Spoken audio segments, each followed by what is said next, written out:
ಆಂಗ್ಲರಿಗೆ white wash. ನಮಸ್ಕಾರ ಎಲ್ರಿಗೂ, ಸಜ್ಜನಾರ್ದನ್ sir ಮಾತಾಡ್ತಾ ಇರೋದು. ಕುಶಲ ವೇಕ್ಷೇಮ ಸೌಖ್ಯವೇ. Welcome back to Ganesh Kanan cricket talks YouTube channel. India versus England 3 ಪಂದ್ಯಗಳ ODI ಸರಣಿಯಲ್ಲಿ ಭಾರತ 3-0 ಅಂತರದಿಂದ ಸರಣಿಯನ್ನು ಗೆದ್ದು ಇಂಗ್ಲೆಂಡ್ಗೆ ವೈಟ್ ವಾಶ್ ಮಾಡಿ ಚಾಂಪಿಯನ್ಸ್ ಟ್ರೋಫಿಗೆ ಭರ್ಜರಿ ತಯಾರಿ ಮಾಡಿಕೊಂಡಿದೆ. ಆನ್ ದಿ ಅದರ್ ಹ್ಯಾಂಡ್ ಆಂಗ್ಲರು ಇಲ್ಲೇ ವೈಟ್ ವಾಶ್ ಆದಮೇಲೆ ಅವ್ರಿಗೆ ಗೊತ್ತಾಗಿರ್ತವೆ, ಓಕೆ ಚಾಂಪಿಯನ್ಸ್ ಟ್ರೋಫಿಯಲ್ಲಿ ನಾವು ಮಜಾ ಮಾಡಲಿಕ್ಕೆ ಹೋಗುವ, ಪಕ್ಕ ನಮಗೆ ಗೆಲ್ಲಿಕ್ಕಂತೂ ಆಗೋದಿಲ್ಲ, ನಮ್ಮದು ಬ್ಯಾಟಿಂಗ್ ಹಳ್ಳ ಹಿಡಿದಿದೆ, ಬೌಲಿಂಗ್ ಅಂತೂ ಸತ್ವವೇ ಇಲ್ಲ ಅದರಲ್ಲಿ ಅಂತ ಅವರಿಗೆ ಅರಿವಾಗಿದೆ. ಸೊ ಆದ್ದರಿಂದ ಚಾಂಪಿಯನ್ಸ್ ಟ್ರೋಫಿಗೆ ಅವರು ಯಾವುದೇ ಕಾನ್ಫಿಡೆನ್ಸನ್ನು ಇಟ್ಕೊಂಡು ಹೋಗ್ತಾ ಇಲ್ಲ.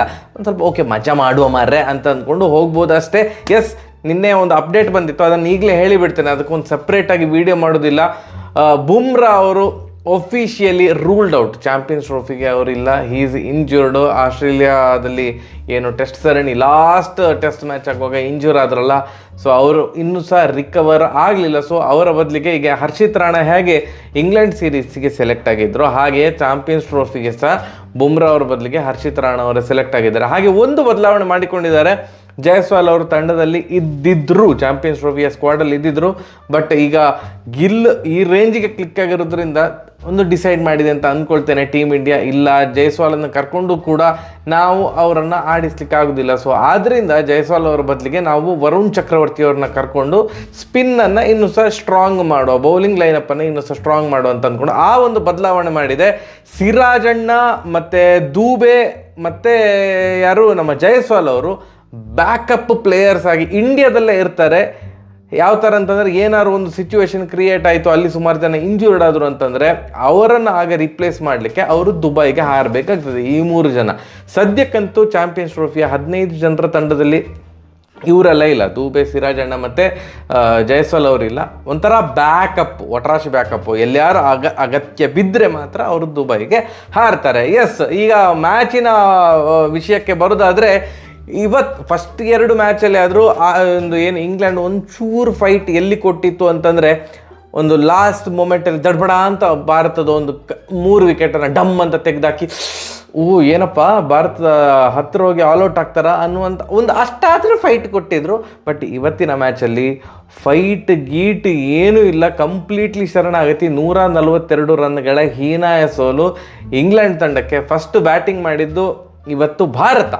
ಫಸ್ಟ್ 2 ಮ್ಯಾಚಲ್ಲಿ ಚೇಸಿಂಗ್ ಸಿಕ್ಕಿತ್ತು ಭಾರತಕ್ಕೆ, ಬಟ್ ಇವತ್ತು ಟಾಸ್ ಗೆದ್ದಂಥ ಇಂಗ್ಲೆಂಡ್ ನಾಯಕ ಅಂದರು ಇಲ್ಲ ನಾವು ಫಸ್ಟ್ ಬೌಲಿಂಗ್ ಮಾಡ್ತೇವೆ ಅಂತ. ಆ್ಯಂಡ್ ರೋಹಿತ್ ಶರ್ಮಾ ಅವರು ಅಂದರು ಎನಿವೇಸ್ ನಾವು ಫಸ್ಟ್ ಬ್ಯಾಟಿಂಗ್ ಮಾಡಬೇಕಂತ ಬಯಸ್ತಾ ಇದ್ವಿ, ಯಾಕಂತಂದರೆ 2 ಮ್ಯಾಚಲ್ಲಿ ಚೇಸಿಂಗ್ ಮಾಡಿದ್ವಿ, ಇದು ಸ್ವಲ್ಪ ಏನಾದ್ರು ಚೇಂಜಸ್ ಇರ್ಬೋದು, ನೋಡುವ ಎಷ್ಟು ಮೊತ್ತವನ್ನು ನಾವು ಕಲೆ ಹಾಕ್ಲಿಕ್ಕೆ ಆಗ್ತದೆ ಅಂತ ನೋಡಬೇಕಿತ್ತು, ನಾವು ಎನಿವೇಸ್ ಫಸ್ಟ್ ಬ್ಯಾಟಿಂಗ್ ಮಾಡ್ತಿದ್ದೆವು ಅಂತ. ಫಸ್ಟು ಜಾಸ್ತಿ ಹೊಡಿಲಿಲ್ವ, ಜಸ್ಟ್ 356 356 ರನ್ಗಳನ್ನು ಭಾರತ ಚಚ್ಚಿ ಹಾಕಿದರು, ಆಲ್ಔಟ್ ಆದರು. ಕರೆಕ್ಟ್ 50 ಓವರ್ ಆಡಿ ಆಲ್ಔಟ್ ಆದರು. ಆ ಒಂದು ಬೃಹತ್ ಮೊತ್ತಕ್ಕೆ ಕಾರಣಕರ್ತರು ಯಾರು? ಗಿಲ್. ಈ 3 ಪಂದ್ಯಗಳಲ್ಲಿ ಭಯಂಕರ ಪ್ರಚಂಡ ಫಾರ್ಮಲ್ಲಿದ್ದಂತಹ ಗಿಲ್ ಒಟ್ಟು ಈಗ ಏನು 2 ಅರ್ಧ ಶತಕ ಮತ್ತು 1 ಶತಕ, ಇವತ್ತು ಶತಕ ಬಾರಿಸಿದ್ರು. 112 ರನ್, ಫ್ಲಾಲೆಸ್ ಇನ್ನಿಂಗ್ಸು, ಒಳ್ಳೆ ಸ್ಟ್ರೈಕ್ ರೇಟಲ್ಲಿ ದಡ ಅಂತ. ರೋಹಿತ್ ಶರ್ಮಾ ಅವರು ಕಳೆದ ಮ್ಯಾಚಿನ ಶತಕ ವೀರ ರೋಹಿತ್ ಶರ್ಮಾ ಅವರು 1 ರನ್ನಿಗೆ ಔಟ್ ಆದರು. ಒಳ್ಳೆ ಬಾಲ್, ಆ ಬಾಲು ಏನು ಮಾಡಲಿಕ್ಕಾಗಲಿಲ್ಲ, ಕೀಪರ್ ಕ್ಯಾಚ್ ಕೊಟ್ಟು ಪವರ್ ಪ್ಲೇಯಲ್ಲಿ ಸ್ಟಾರ್ಟಿಂಗಲ್ಲೇ ಔಟ್ ಆಗಿ ಹೋದರು. ಬಟ್ ಆ ಒಂದು ನಾವೆಲ್ಲರೂ ಕಾತುರದಿಂದ ಕಾಯ್ತಿದ್ದದ್ದು ಏನು ಅಂತಂದರೆ, ಓಕೆ ರೋಹಿತ್ ಶರ್ಮಾ ಅವರೊಂದು ಫಾರ್ಮಿಗೆ ಬಂದರು, ಗಿಲ್ ಒಳ್ಳೆ ಫಾರ್ಮಲ್ಲಿ ಇದ್ದಾರೆ, ಶ್ರೇಯಸ್ ಅಯ್ಯರ್ ಅವರಂತೂ ಭಾರಿ ಒಳ್ಳೆ ಟಚ್ಚಲ್ಲಿದ್ದಾರೆ. ಅದಕ್ಕಿಂತ ಮುಂಚೆ 1 ಡೌನಲ್ಲಿ ಬರ್ತಾ ಇರುವಂಥ ಆಟಗಾರ ಕೊಹ್ಲಿ ಅವರು ಫಸ್ಟ್ ಮ್ಯಾಚ್ ಹಾಗೂ ಆಡಿರಲಿಲ್ಲ, ಸೆಕೆಂಡ್ ಮ್ಯಾಚ್ ಡಿಸಪಾಯಿಂಟ್ ಮಾಡಿದರು. ಈ ಮ್ಯಾಚಲ್ಲಿ ಆದರೂ ಒಂದು ಚಂದ ಮಾಡಿ ಆಡ್ತಾರ ಅಂತ ಆಡಿದರು, ಭಾರಿ ಚಂದ ಮಾಡಿ 50 ಹೊಡೆದ್ರು, ಒಳ್ಳೆ ಅರ್ಧ ಶತಕ. ನಾವೆಲ್ಲ ಅಂದ್ಕೊಳ್ತಿದ್ದ ಶತಕ ಬಾರಿಸ್ಬೋದು ಇವತ್ತಂತ, ಮತ್ತೆ ಪುನಃ ಆದಿಲ್ ರಶೀದ್ ಅವರ ಬೌಲಿಂಗಲ್ಲೇ ಅವರು ಔಟ್ ಆದರು. ಸೊ ಆ ವರ್ಲ್ಡ್ ಕಪ್ ಏನು ನಾವು ಸೋತಿದ್ದೇವಲ್ಲ, ವರ್ಲ್ಡ್ ಕಪ್ ನಂತರ ODIಯಲ್ಲಿ ಐ ಥಿಂಕ್ ಆಡಿರೋದು 4 ODI ಅಂತ ಅಂದ್ಕೊಳ್ತೇನೆ. ವರ್ಲ್ಡ್ ಕಪ್ ಫಿನಾಲೆ ನಂತರ ಭಾರತ ಆಡಿರೋದು 4, ಕೊಹ್ಲಿ ಅವರು ಆಡಿರೋದು 4 ಇನ್ನಿಂಗ್ಸು. ಆ 4 ಇನ್ನಿಂಗ್ಸಲ್ಲಿ ಲೆಗ್ಸ್ ಸ್ಪಿನ್ನರಿಗೆ ಔಟ್ ಆಗಿರೋದಂತೆ ಕೊಹ್ಲಿ ಅವರು. ಗೊತ್ತಿಲ್ಲ, ಟೆಸ್ಟಲ್ಲಿ ಔಟ್ಸೈಡ್ ಆಫ್ ಔಟ್ ಆಗ್ತಾ ಇದ್ದಾರೆ, ಫಾಸ್ಟ್ ಬೌಲಿಂಗಲ್ಲಿ. ODIಯಲ್ಲಿ all of a sudden leg ಸ್ಪಿನ್ನರ್ಸಿಗೆ ಔಟ್ ಆಗ್ತಿದ್ದಾರೆ, ಗೊತ್ತಿಲ್ಲ. ಬಟ್ ಭಾರಿ ಚಂದ ಮಾಡಿ ಆಡಿದ್ರಪ್ಪ, ಅರ್ಧ ಶತಕ, ಒಳ್ಳೆ ಅರ್ಧ ಶತಕ ದಾಖಲಿಸಿದ್ರು. 2 ಸ್ವೀಪ್ ಶಾಟ್ ಎಲ್ಲ ಹೊಡೆದಿದ್ರು, ಒಂದು 6 ಕೂಡ ಹೊಡೆದ್ರು. ನೈಸ್, ಒಳ್ಳೆ ಇನ್ನಿಂಗ್ಸ್. ಬಟ್ ಅಯ್ಯೋ 100 ಹೊಡೆದಿಲ್ಲ ಅಂತ ನಮ್ಗೆ ಬೇಜಾರು ಅಷ್ಟೇ. ಅದಾದಮೇಲೆ ಬಂದದ್ದು ಶ್ರೇಯಸ್ ಅಯ್ಯರ್. ಗಿಲ್ ಅವ್ರು ಯಾವ ಥರ ಫಾರ್ಮಲ್ಲಿದ್ದಾರೆ ಹಾಗೆ ಶ್ರೇಯಸ್ ಅಯ್ಯರ್ ಕೂಡ ಏನು ಮಾರೆ ಸೂಪರ್. ಅವ್ರಿಗೆ ಅಂದರೆ ಒಂದು ಸೆಟ್ಲ್ ಆಗಲಿಕ್ಕೆ ಟೈಮ್ ಗಿವ್ ಎಂತ ಬೇಡ, ಹೌದಾ ರೆಡಿಯಾ, ಅವ್ರು ಬರ್ತವೆ ನಡ್ಕೊಂಬರುವಾಗಲೇ ಒಂದು ಸೆಕೆಂಡ್ ಥರ್ಡ್ ಗೇರಲ್ಲಿ ಇರ್ತಾರ ಅಂತ. ಆಟ ಸ್ಟಾರ್ಟ್ ಅಂತಂದ ಕೂಡಲೇ ಅದು 5 ಅಥವಾ 6ನೇ ಗೇರಿಗೆ ಹೋಗಿರ್ತದೆ. ಫ್ರೀ ಫ್ಲೋಯಿಂಗ್ ಬ್ಯಾಟ್ಸ್ಮನ್ನು ಸಿಕ್ಕಾಪಟ್ಟೆ ಚಂದ ಮಾಡಿ ಆಡ್ತಿದ್ದಾರೆ. ಮಿಡ್ಲ್ ಆರ್ಡರ್ಲಿ ನಾವೇನು ಬಯಸ್ತೇವೋ ಅದೇ ಥರದ ಆಟ ಶ್ರೇಯಸ್ ಅಯ್ಯರ್ ಅವ್ರು ಆಡ್ತಾ ಇದ್ದಾರೆ. ಇವತ್ತು ಅವ್ರು 100 ಹೊಡಿಬೋದಿತ್ತಪ್ಪ. ಅವ್ರು ಮಾರ ವೈಡ್ ಬಾಲಿಗೆ ಅದು ಎಜ್ಜಾಗಿ ಕೀಪರ್ ಕ್ಯಾಚ್ ಕೊಟ್ಟದ್ದು ನಂಗೆ ಅಂತ ಅನಿಸಿತ್ತು. ಫಸ್ಟ್ ವಿಕೆಟ್ ಏನು ಮಾರ್ಕ್ ವುಡ್ ಅವ್ರು ತೆಗೆದ್ರು, ನೆಕ್ಸ್ಟ್ 4 ವಿಕೆಟ್ಗಳನ್ನು ಸತತ 4 ವಿಕೆಟ್ ತೆಗೆದದ್ದು ಆದಿಲ್ ರಶೀದ್ ಅವರು. ಆದಿಲ್ ರಶೀದ್ ಅವರ ಕೊನೆಯ ಬಾಲ್ 10ನೇ ಓವರಿದ್ದು ಕೊನೆಯ ಬಾಲಲ್ಲಿ ಅವರು ಹಾರ್ದಿಕ್ ಪಾಂಡ್ಯ ಅವ್ರನ್ನ ಕೂಡ ಡಮ್ ಅಂತ ಬೋಲ್ಡ್ ಮಾಡಿ ಹಾಕಿದ್ರು. ಅದಕ್ಕಿಂತ ಮುಂಚಿನ 2 ಬಾಲ್ 6 ಹೊಡಿಸ್ಕೊಂಡಿದ್ರು.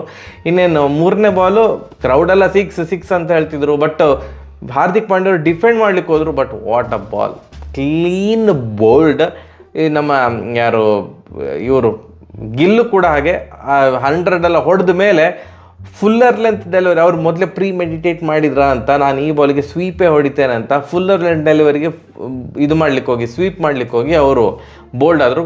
4 ವಿಕೆಟ್ ಸತತ 4 ವಿಕೆಟ್ ಆದಿಲ್ ರಶೀದ್ ಅವ್ರು ತೆಗೆದ್ರು. ಆ್ಯಂಡ್ ಈಗ ಕೊಹ್ಲಿ ಅವ್ರ ಬಗ್ಗೆ ಮಾತಾಡಿದಾಗ ಇನ್ನೊಬ್ಬ ಪ್ಲೇಯರ್ ಬಗ್ಗೆ ನಾವೆಲ್ಲರೂ ಸಹ ಸ್ವಲ್ಪ ಚಿಂತೆ ಮಾಡಿಕೊಂಡಿದ್ದೆವು. ನಮ್ಮ ರಾಹುಲ್ ಅಣ್ಣಗೆ ಎಂತ ಅಣ್ಣ, ಇವ್ರದ್ದು ಕರಿಯರು ಟೇಕ್ ಆಫೇ ಆಗ್ತಾ ಇಲ್ವಲ್ಲ, 10 ವರ್ಷ ಆಯಿತು ಪಾಪ. ಹೀಗೆ ಇದೆ ಅವ್ರದ್ದು ಕರಿಯರ್.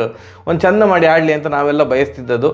ಅದು ನಮಗೊಂದು ಇನ್ನೊಂದು ಸ್ವಲ್ಪ ಜಾಸ್ತಿ ಇರ್ತದಲ್ಲ, ಒಂದು ಎಲ್ಲರಿಗಿಂತ ಏನಂತಂದರೆ ನಮ್ಮ ಕನ್ನಡದ ಹುಡುಗ ಮಾರ್ರೆ, ನಮ್ಮ ಕನ್ನಡಿಗ ಕ್ಲಿಕ್ ಆಗಲಿ ಅಂತ ಚಂದ ಮಾಡಿ ಆಡಿದ್ರು. ಇವತ್ತು 40 ರನ್ ಹೊಡೆದು ಔಟ್ ಆದರು.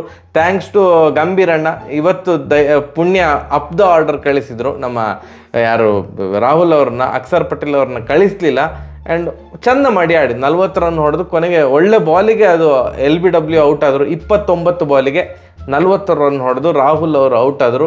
ಈ ಮ್ಯಾಚ್ ಒಂಥರ ಡೂ ಆರ್ ಡೈ ಸಿಚುವೇಶನ್ ಥರನೇ ಇತ್ತು ರಾಹುಲ್ ಅವರು. ಯಾಕಂದರೆ ಈ ಮ್ಯಾಚ್ ಸಹ ಒಂದು ಸಿಂಗಲ್ ಡಿಜಿಟಾಗಿ ಎಲ್ಲ ಔಟ್ ಆಗಿದೆ ಹೇಳಲಿಕ್ಕೆ ಹೋದ್ರೆ.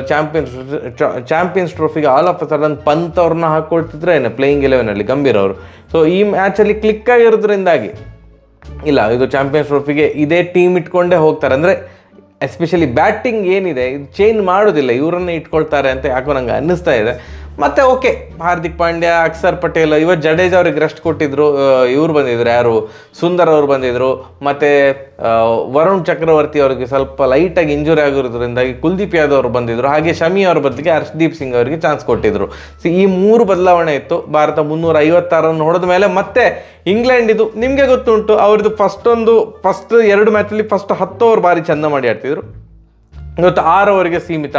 ಫಸ್ಟ್ 6 ಓವರಲ್ಲಿ ಏನು ಮಾರಿ T20 ನೋಡಿದಾಗ ಆಗ್ತಾ ಇತ್ತು. 60 ರನ್ ಚಚ್ಚಿದ್ರು ಡಕೆಟ್ ಮತ್ತು ಸಾಲ್ಟ್ ಸೇರಿಕೊಂಡು. ಹರ್ಷಿತ್ ರಾಣಾ ಅವ್ರದ್ದು 3 ಮ್ಯಾಚಲ್ಲಿ ಸಹ ಫಸ್ಟ್ ಸ್ಪೆಲ್ ಅಂತ ಏನು ಹೇಳ್ತಾರಲ್ಲ, ಹಾರಿಬಲ್ ಫಸ್ಟ್ ಸ್ಪೆಲ್ ಮಾರ. ಓ ದೇವ, ಅಣ್ಣ T20ಯಲ್ಲಿ ಹೇಗೆ ಬೌಲರ್ಸ್ ಹೊಡಿಸ್ಕೊಳ್ತಾರಲ್ಲ 10-11 ರನ್ ರೇಟಲ್ಲಿ ಆ ರೇಂಜ್ಗೆ ಫಸ್ಟ್ ಸ್ಪೆಲ್ಲಲ್ಲಿ ಹೊಡಿಸ್ಕೊಳ್ತಾರೆ. ಮತ್ತು ಅದು ಹೇಗೋ ಬಂದು ಸಡನ್ನಾಗಿ ವಿಕೆಟೆಲ್ಲ ತೆಗಿತಾರೆ. ಇವತ್ತು ಸಹ ಅದಾದ ಹಾಗೆ ಫಸ್ಟ್ ಸ್ಪೆಲ್ಲಲ್ಲಿ ಹರ್ಷದೀಪ್ ಅವ್ರು ಸಹ ಹೊಡಿಸ್ಕೊಂಡ್ರು, ಇವ್ರು ಸಹ ಹೊಡಿಸ್ಕೊಂಡ್ರು, ರಾಣಾ ಅವ್ರು ಸಹ ಹೊಡಿಸ್ಕೊಂಡ್ರು. ಮತ್ತು ಹರ್ಷದೀಪ್ ಅವರು T20 ಎಕ್ಸ್ಪರ್ಟ್ ಅಲ್ಲ ಅವರು. ಅಲ್ಲಿಯ ಒಂದು ಸ್ಲೋವರ್ ಬಾಲು ಅದಕ್ಕೆ ಸ್ಟಿಕ್ ಆನ್ ಆದ್ರು ಅಂತ ಕಾಣ್ತದೆ. ಇಲ್ಲ, ನನಗೆ ವಿಕೆಟ್ ತೆಗಿಬೇಕು ಅಂತಂದರೆ ಇವರನ್ನು ಫೂಲ್ ಮಾಡಬೇಕು, ಬ್ಯಾಟ್ಸ್ಮನ್ನ ಫೂಲ್ ಮಾಡಬೇಕು. ಇವರು ಎಲ್ಲ ಬಾಲಿಗೆ 6-4 ಹೊಡಿಲಿಕ್ಕೆ ರೆಡಿಯಾಗಿದ್ದಾರೆ. ಸೊ ಸ್ಲೋವರ್ ಬಾಲ್ ಹಾಕ್ತಾನೆ. ಇವರು ಮೊದಲೇ ಬ್ಯಾಟ್ ಬೀಸೋದ್ರಿಂದ ಬಾಲ್ ಹೀಗೆ ಮೇಲೆ ಹೋಗಿ ಕ್ಯಾಚ್ ಆಗ್ಬೋದು ಅಂತ. ಹಾಗೇ ಆಯಿತು. ಡಕೆಟ್ ಅವ್ರದ್ದು ವಿಕೆಟ್ ಆಗಿರ್ಬೋದು, ಆ್ಯಂಡ್ ಈವನ್ ಸಾಲ್ಟ್ ಅವ್ರದ್ದು ವಿಕೆಟ್ ಕೂಡ, 2 ಕೂಡ ಸ್ಲೋವರ್ ಬಾಲ್ಸ್ಗೆ ಸಿಕ್ಕಿದ್ದು. ಅವ್ರದ್ದು ನಮ್ಮದ್ರಲ್ಲಿ ದೊಡ್ಡ ಇನ್ನಿಂಗ್ಸ್ ಬರ್ತಾಯಿತ್ತು. ಈಗ ಗಿಲ್ 100 ಹೊಡೆದ್ರು, ಶ್ರೇಯಸ್ ಅಯ್ಯರ್ ಒಂದು 78 ರನ್ಸ್ ಹೊಡೆದ್ರು. ಹಾಗೆಲ್ಲ ಇದ್ದರೆ ಅವ್ರದ್ರಲ್ಲಿ ಆ ಮೇನ್ ಏನಿದೆ ಬ್ಯಾಟ್ಸ್ಮನ್ಗಳೆಲ್ಲರೂ ಕೂಡ 30-20-30 ಅದೇ ಇದಕ್ಕೆ ರೆಗ್ಯುಲರ್ ಇಂಟರ್ವಲಲ್ಲಿ ವಿಕೆಟ್ ಹೋಗ್ತವೇ ಹೋಯಿತು. ಹರ್ಷದೀಪ್ 2 ವಿಕೆಟ್ ತೆಗೆದ್ರು. ಮಿಡ್ಲ್ ಆರ್ಡ್ರಲ್ಲಿ ಹರ್ಷಿತ್ ರಾಣಾ ಅವರು ಬಂದು ಅವರ ಸೆಕೆಂಡ್ ಸ್ಪೆಲ್ಲಲ್ಲಿ ಡಮ್ ಅಂತ ವಿಕೆಟ್ ತೆಗೆದ್ರು. 2 ಸಹ ಇನ್ಸೈಡ್ ಎಡ್ಜ್ ಆಗಿ ವಿಕೆಟ್ ಸಿಕ್ಕಿತ್ತು. ಆ ಕಡೆಯಿಂದ ಅಕ್ಷರ್ ಪಟೇಲ್ ವಿಕೆಟ್, ಕುಲ್ದೀಪ್ ಯಾದವ್ ಅವರು ಎಲ್ಲರೂ ಕೂಡ ವಿಕೆಟ್ ತೆಗಿತಾವೇ ಹೋದರು. ಇವತ್ತು ಹಾಕಿದಂಥ 6 ಬೌಲರ್ಸ್ ಕೂಡ ವಿಕೆಟ್ ತೆಗೆದಾರೆ. ನಮ್ಮ 6 ಬೌಲರ್ಸ್ ಕೂಡ ವಿಕೆಟ್ ತೆಗೆದಾರೆ. ವಿಕೆಟ್ಲೆಸ್ ಆಗಿ ಯಾರು ಕೂಡ ಹೋಗಲಿಲ್ಲ. ಲಾಸ್ಟಿಗೆ ಗಸ್ ಅಟ್ಕಿನ್ಸನ್ ಅವರು ಒಂದು ಸ್ವಲ್ಪ ಎಂಟರ್ಟೈನ್ಮೆಂಟ್ ಕೊಟ್ಟರು ಅಂತ ಹೇಳ್ಬೋದು ಅಷ್ಟೇ. 38 ರನ್ ಹೊಡೆದ್ರು, 19 ಬಾಲಿಗೆ 38 ರನ್ ಹೊಡೆದ್ರು. ಅವರ ಒಂದು ಕೃಪಾ ಕಟಾಕ್ಷದಿಂದಾಗಿ ಇಂಗ್ಲೆಂಡ್ ಅವರು 200ರ ಗಡಿ ದಾಟಿದ್ರು. 214 ರನ್ನಿಗೆ ಆಲ್ ಔಟ್ ಆದರು. ಇನ್ನೂ ಸಹ 15 ಓವರ್ ಇತ್ತು ಮ್ಯಾಚ್ ಮುಗಿಲಿಕ್ಕೆ. 34 ಓವರ್ಗೆ 214 ರನ್ನಿಗೆ ಆಲ್ ಔಟ್ ಆಗಿ ಈ ಒಂದು ಸರಣಿಯಲ್ಲಿ ಅವರ ಸಾಧನೆ 0, ಇಂಗ್ಲೆಂಡ್ ಇದು ಸಾಧನೆ 0. 3 ಪಂದ್ಯಗಳನ್ನು ಗೆದ್ದು ಭಾರತ ಸರಣಿ ಜಯಿಸಿದೆ.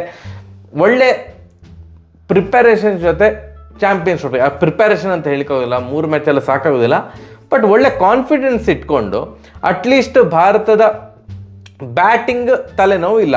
ರೋಹಿತ್ ಶರ್ಮಾ ಅವರು ಒಂದು ಮ್ಯಾಚಲ್ಲಿ 100 ಹೊಡೆದ್ರು, ಗಿಲ್ ಅವರು ಸೂಪರ್ ಫಾರ್ಮಲ್ಲಿದ್ದಾರೆ. ಆ್ಯಕ್ಚುಲಿ ಗಿಲ್ ಅವ್ರದ್ದು ODI ನನಗೆ ಕಂಪ್ಲೇಂಟ್ಸೇ ಇಲ್ಲ ಗಿಲ್ ಅವರದು, ಯಾಕಂದರೆ ಅವ್ರದ್ದು ಆ್ಯಾವ್ರೇಜ್ ಐ ಥಿಂಕ್ ಅರೌಂಡ್ 60 ಅಂತ ಅಂದ್ಕೊಳ್ತೇನೆ. ನಂಬರ್ 2 ಬ್ಯಾಟ್ಸ್ಮನ್ ಏನೋ ಇದ್ದಾರೆ ಅಂತ ಕಾಣ್ತದೆ, ನಂಬರ್ 1 ಕೂಡ ಆಗ್ಬೋದು ಚಾಂಪಿಯನ್ಸ್ ಟ್ರೋಫಿ ಟೈಮಲ್ಲಿ. ODI ಫಾರ್ಮೆಟಲ್ಲಿ ಗಿಲ್ ಸಾಲಿಡ್ ಪ್ಲೇಯರು. ವಿರಾಟ್ ಕೊಹ್ಲಿ ಅವರು ಓಕೆ ಒಳ್ಳೆ ಲಯಕ್ಕೆ ಬಂದರು, ಓಕೆ ಲೆಗ್ ಸ್ಪಿನ್ನಿಗೆ ಔಟ್ ಆಗ್ತಿದ್ದಾರೆ, ಅದರ ಮೇಲೆ ವರ್ಕ್ ಮಾಡ್ತಾರೆ ಅಂತ ಅಂದ್ಕೊಂಡಿದ್ದೇವೆ. ಇವತ್ತೊಂದು 50 ಬಂತು. ಶ್ರೇಯಸ್ ಅಯ್ಯರ್ ಒಳ್ಳೆ ರಿದಮಲ್ಲಿದ್ದಾರೆ. ಎಗೈನ್ ರಾಹುಲ್ ಇವತ್ತು ಒಳ್ಳೆ ಆಟ ಆಡಿದರು, ಒಂದು ಲೈಟಾಗಿ ಫಾರ್ಮಿಗೆ ಬಂದರು ಅಂತವೇ ನಾವು ಹೇಳ್ಬೋದು. ಅಕ್ಷರ್ ಪಟೇಲ್ ಆ ಟ್ರೂ ಆಲ್ರೌಂಡರ್ ಥರ ಪರ್ಫಾರ್ಮ್ ಮಾಡ್ತಾ ಇದ್ದಾರೆ. ಜಡೇಜಾ ಒಳ್ಳೆ ಆಲ್ರೌಂಡರು, ಮಿಡ್ಲ್ ಓವರ್ಸಲ್ಲಿ ಒಳ್ಳೆ ಕಂಟ್ರೋಲಲ್ಲಿ ಬೌಲಿಂಗ್ ಹಾಕ್ತಾ ಇದ್ದಾರೆ.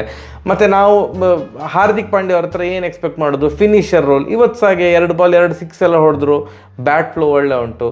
ಸೊ ಬ್ಯಾಟಿಂಗ್ ಏನು ತೊಂದರೆ ಇಲ್ಲ, ಬೌಲಿಂಗ್ ಸ್ಪಿನ್ ಡಿಪಾರ್ಟ್ಮೆಂಟು ಭಯಂಕರ ಸಾಲಿಡ್ ಆಗಿ ಉಂಟು.